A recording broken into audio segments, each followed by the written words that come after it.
All right, let's get right into it. We're going to unpack the absolutely epic 2,000-year history of London.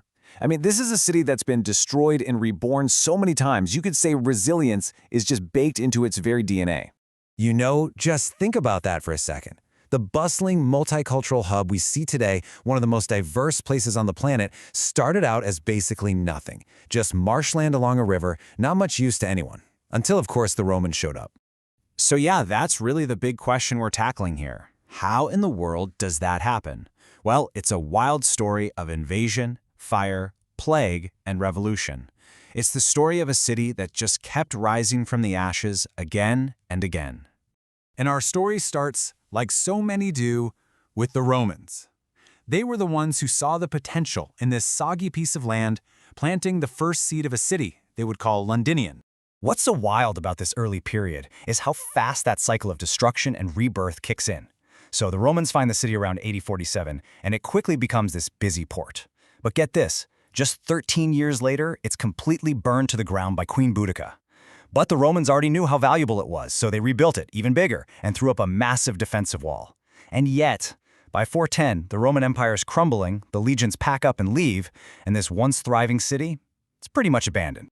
And this wall, wow, this tells you everything you need to know about Roman ambition. This wasn't just for defense, it was a giant status symbol. They brought in all this stone from 70 miles away. It was this monumental project that basically set the city's footprint for the next 1,600 years.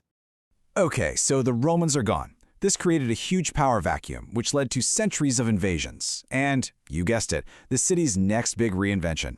So for a couple hundred years, that old Roman city was mostly empty.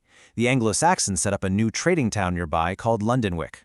But then, the Vikings arrived. After getting raided over and over, King Alfred the Great makes this incredibly clever move in 886. He tells everyone to abandon the exposed town and move back inside the safety of the old Roman walls. He basically recycled Roman engineering to save his city, creating London Borough, the London Fortress. The next big shakeup, of course, is 1066. William the Conqueror comes in and he does not trust the powerful Londoners one bit. So what does he do? He builds fortresses to keep them in line. The most famous one, the Tower of London, was basically a giant stone statement of Norman power looming over the city and reminding everyone who was in charge. Now, even with all this upheaval, London was booming. By 1300, it's this cramped, chaotic medieval city with about 80,000 people. Trade is flourishing, the city's getting richer and more important. But, as we know with London's story, another catastrophe was always just around the corner. This time, it was the Black Death, which wiped out at least half the population. And that brings us to the 17th century. This is where a devastating one-two punch of plague and fire would, paradoxically, clear the way for a more modern London to emerge. First up, 1665. The plague comes back with a vengeance. At its worst, 7,000 people were dying every single week. By the end, about 100,000 Londoners were gone. That's a quarter of the entire city's population.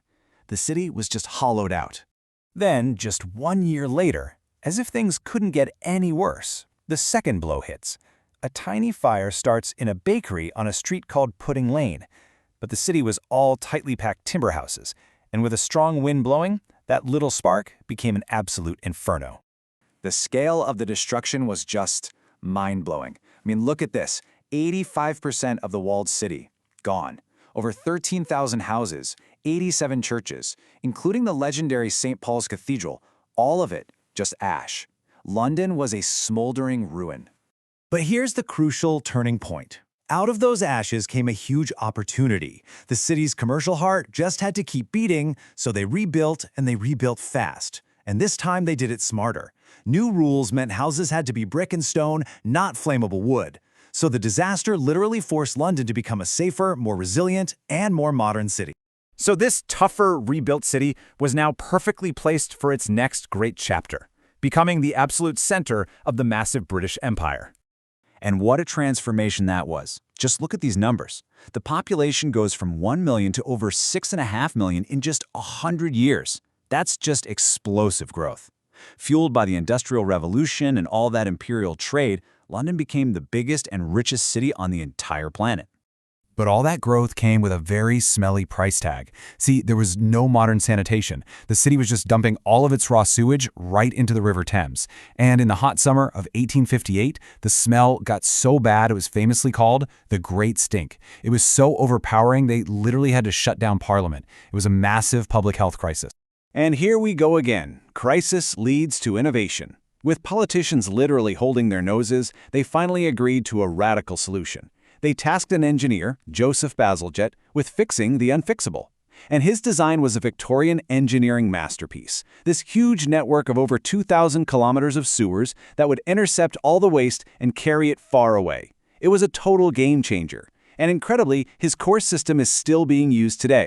All right, moving into the 20th century, London would have to face its most terrifying challenges yet, from bombs falling from the sky to huge social changes. During World War II, the Blitz brought a whole new kind of destruction.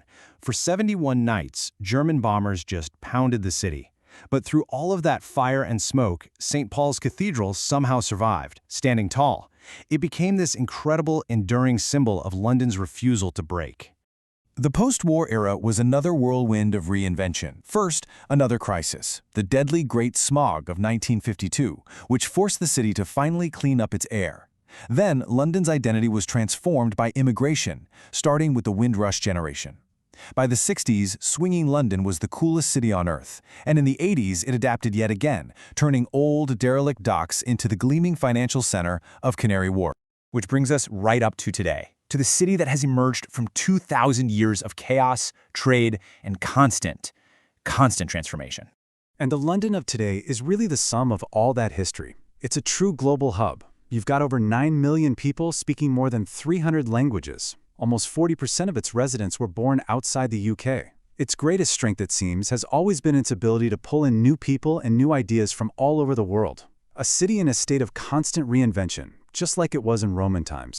So if there's one big takeaway from London's incredible 2,000-year story, it's this.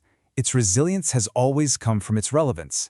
As a center for trade, for finance, for culture, it has always had a reason to rebuild. It's always had this magnetic pull. It's faced pretty much every crisis you can imagine and has always adapted. Which really just leaves us with one final thought. What challenges will spark its next great reinvention?